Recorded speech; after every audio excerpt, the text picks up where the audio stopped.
to rise and shine! Get ready for your third day of active service here at Last Defense Academy. Prepare to spend another day enduring the unendurable and suffering the insufferable to pave the way for humanity's future greatness. Be ready to give your lives to protect our beloved school from the vile and barbaric enemy.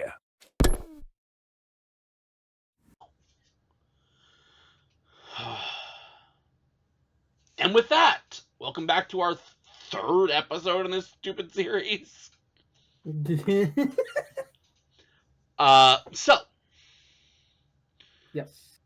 Alright. So first off, I have to cover a few things before we can even begin, because since we recorded the last episode, they made some announcements. Yeah, and very quickly, too.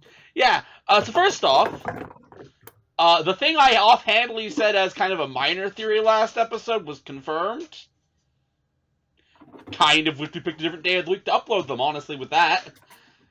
Because it's not nearly as impressive figuring that out before they confirm it. But second off, DLC is basically confirmed at this point, and not just like offhandedly. It sounds like they're going to keep adding routes to this game until they're like super out of ideas. And there is one thing I'm wondering about, too. Actually, you know what? I can't say that yet. I mean, well, this is a spoiler-safe zone. I will note right here, I am actually planning on taking some time next week and dedicating some time next week to us talking about the DLC. So,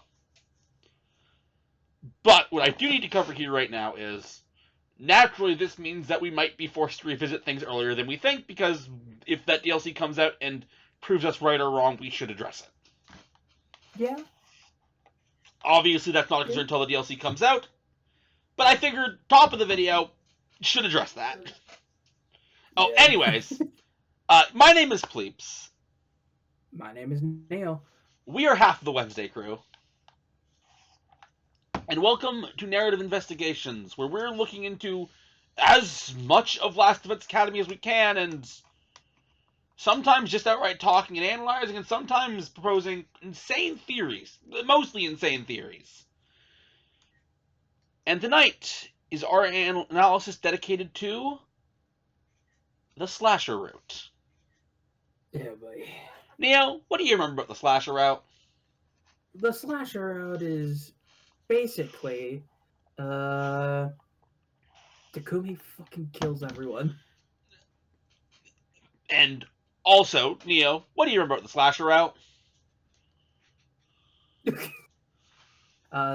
Technically, if we want to get technical, I mean, there are two parts, so you gotta give me both answers. You gave me one, you gotta give me the other one.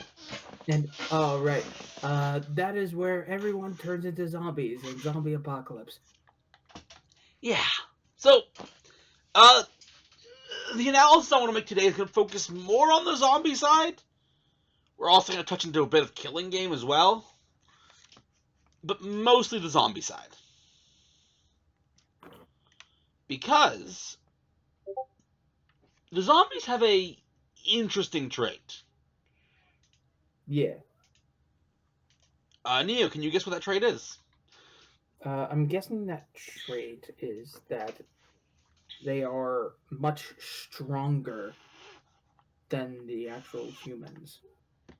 That's interesting, but no. The only thing I can think of is that they're technically key. I mean, there's no technicality about that. That's what they are. But no. What is it then? They're immune to hemoanima and cryptoglobin. Oh, right. I forgot about that.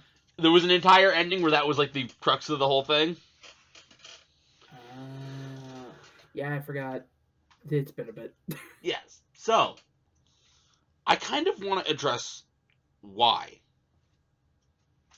So, before we can address this, we need to talk about what has been shown to be affected by it and what hasn't. First off, interestingly enough, we know female Gi, at the very least, are affected. to at least enough degree where they need to wear a protective suit. Not the males. Yeah, that's interesting. And I have my own theories as to why, but first off, as always, our core assumptions are that Takumi is a reliable narrator. Just saying that outright. But we enter an interesting situation. Because we need to talk about the Undying Flames, what they are, how they work, and more importantly, whether or not the Undying Flames actually kill the zombies. Oh, right. Now that I think about it, if flames are technically the hemo anima getting Now, off of, you were saying? no, you finish. Finish your thing, then I'll say my thing. Basically, if the undying flames are just hemo anima that's coming off of Shion, then how are the male geek getting infected Are they? or getting affected? I should say. Yeah. Are they? Yeah, that's the question, really. So, let's now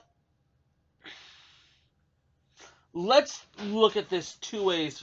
First off, I don't think we've ever seen them outright using the Undying Flames as a weapon against the Gi.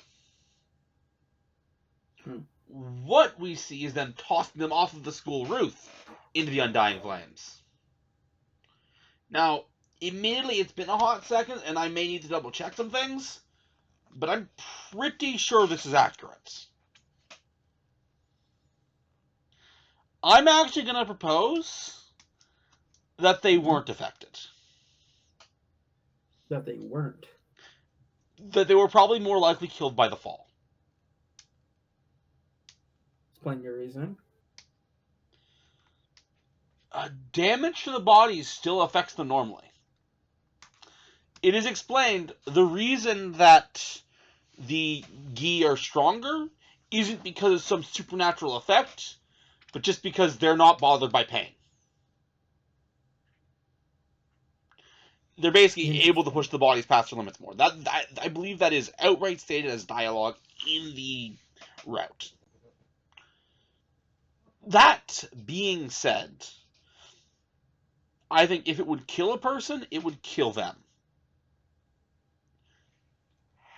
However, we get back to our big question. If the Undying Flames can't kill male Gi, though I will acknowledge, because the sponsor wears a protective suit and is outright destroyed by the Undying Flames and other such things, we know it can kill her. Why?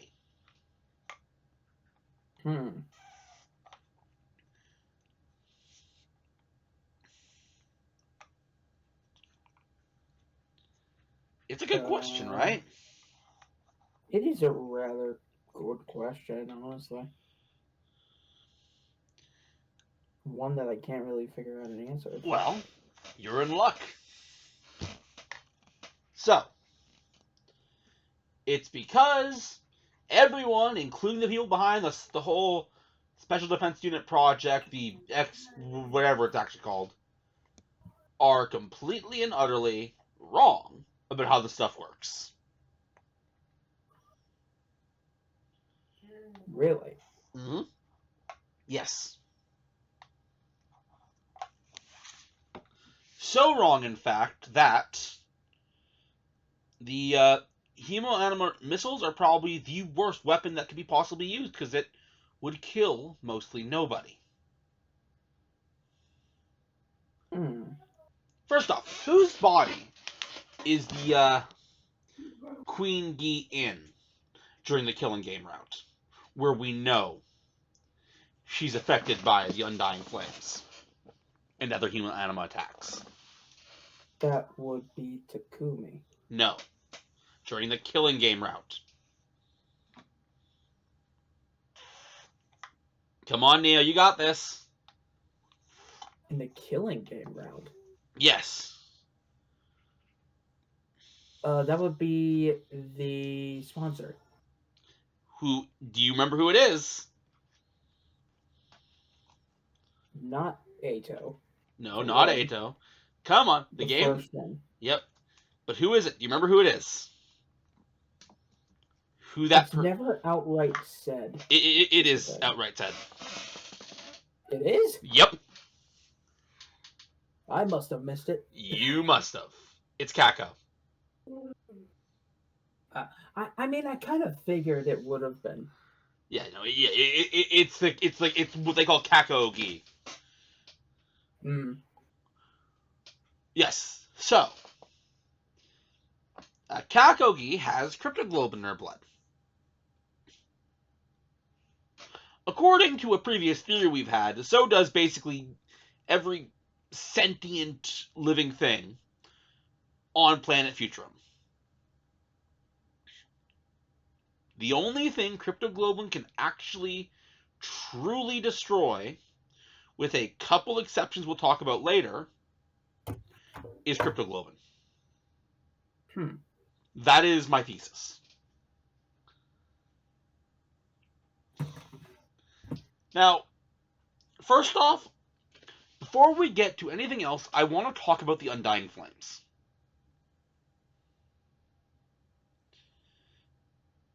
Because, Neo, do you know what the Undying Flames actually are?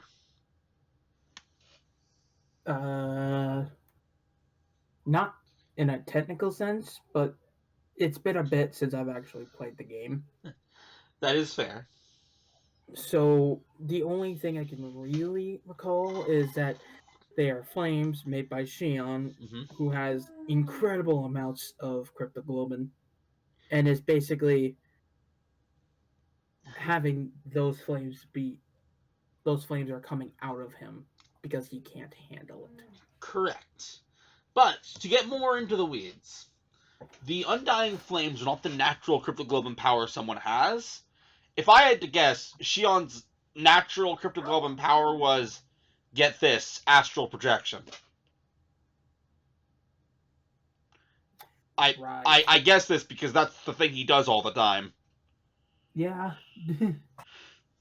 So, the Undying Flames are just what happens when someone has overloaded on cryptoglobin power, which is why Takumi is able to use it once you get to the second route, and why Veshness can use it once she's absorbed enough.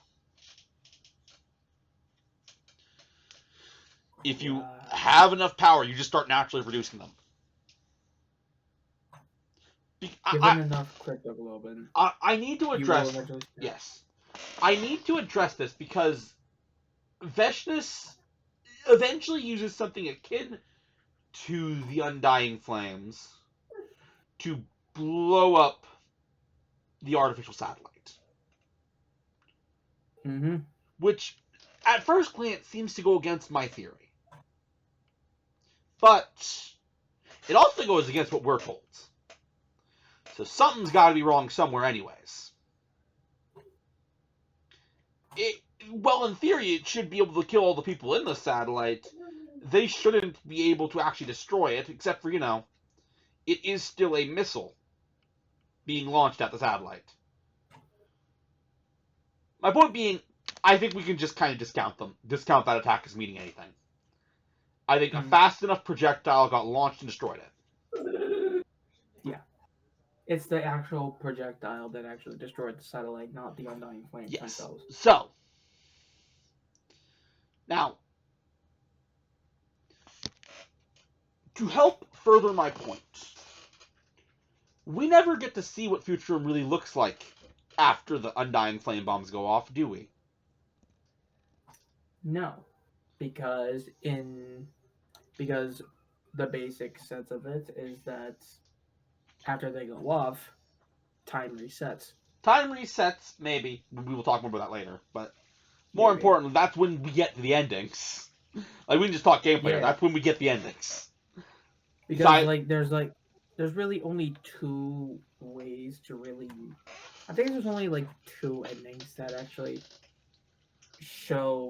not show, but like have it set after Any yeah, the bombs go off. any ending of which it takes place in the future, the bombs never go off.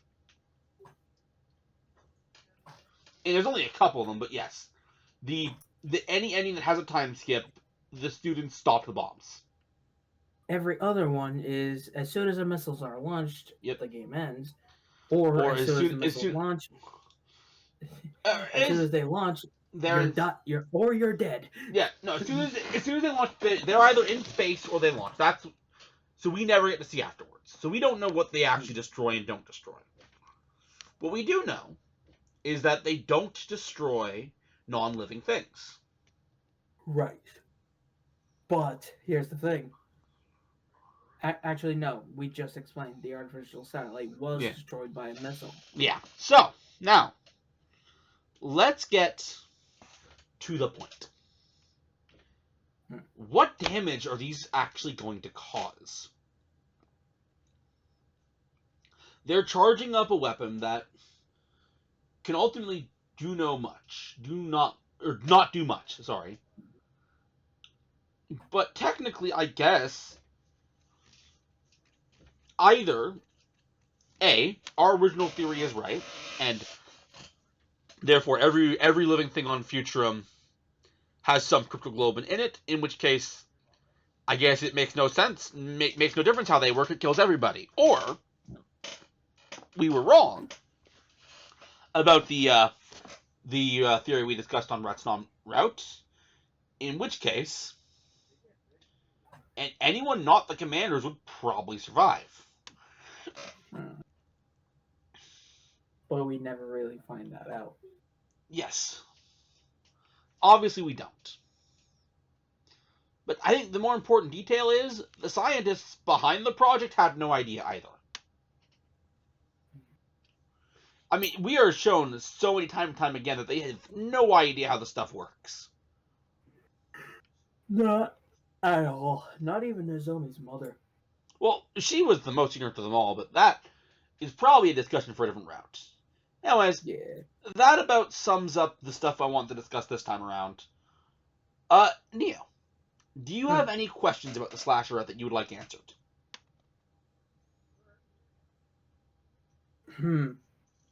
The one thing I'd have to ask about is not technically related to slasher, but is because it's also related to the zombie apocalypse one. I mean, those are both slasher. Fair enough. The only thing I'm still confused about is if Takumi was reset through time with the gi from the first slasher route, would that technically mean that was his first route after time resetting? No. Okay, this is... I know I opened because you asked the most complicated one you could have. Thank you. So, okay. How to explain this? So, we have... Okay. So, we have, let's say, X route and then Y route. X route would be Takumi's actual first route. And again, this all assumes he's looping the same way we think, which there's evidence for and against, and the slasher is probably a really big reason evidence for, but we'll just assume he is looping for the sake of this example. So X route is his first route. Y route is the route in which he gets infected. Z route is the route in which he gets cured. Now, X route could have an infinite number of routes between X and Y. The fact is, any route where Takumi does not mention eating frogs, what we can say with somewhat confidence is that Zombie Slasher was his first route on the kill Ato side. But that is only assuming that the looping works the way we're told, which we will address in the near future. But I'm curious about something else as well. okay. Because this still relates, because it does involve the slasher zombie thing. Yep. And the day or two after Ato is killed. Because it's like, I can't remember exactly, but it was Takumi kind of like at the top of the roof wondering if he actually made the right choice on killing Ato after everyone's reactions. Yep. And then suddenly the sound of a gi, and then he passes out. Would that technically mean right then and there is when the gi from the slasher route zombies infected? No. That was just a bunch of weird stuff happening, to be perfectly honest. The gi infection starts on that day that after he kills Aito, he says, I can eat a frog. Which is the game's code word for this person is infected by gi. Okay. So I guess I forgot that dialogue. Yeah. So no. So yeah, no, to be clear, yes. So Takumi is infected. I would say, out of the routes we see, he is infected for a very, very small few of them. In fact, I would say we see 3 routes where Takumi is affected by gi. And one of those is a huge question mark. There's Slasher. Yeah. There's Slasher, the killer side. And then there is well, actually, no, I guess two. And then maybe comedy. Actually, I don't think he is infected in comedy. He is infected right before comedy begins. But I think, because I think he was cured after he was like knocked out. That's fair. Our issue is, and we're getting into comedy now, so bear with me, because oh boy, comedy is complicated. There's a reason that we're putting that one off as long as we can. But Hiroko makes it very clear that she will not cure that Takumi. She will cure other Takumis that stretch from that route, but anything tied to the slasher route, she will not touch. But that's the thing. What's tied to that route is that version of Takumi who's in the suit, not dying in the flames, which he ends up doing in the other way. You think Takumi cured Takumi? Honestly, that's fair. That's genuinely fair. That is super genuinely fair. Okay, so we said all the words we need to say on that regard. And any more questions? I don't believe so. Next week's going to be a little different. So we're going to talk. The next character in the list is Takamaru. I don't have a lot to talk about with him. I have some stuff. I mean, we could share like our actual opinions of the character. No, of course, but we also have something else we need to get out of the way. So I figured we do a double header. A double header. So next week we'll talk about Takamaru. Then we're going to talk about the DLC. We're going to talk about what we expect to see, what we want to see, and just see what we come up with. But that's next week. For now, I've been Pleeps. I've been Nia. We are half the Wednesday crew, so check us out and all the other stuff we do. But link will be in the description. More importantly than any of that, we're done. All right, cool.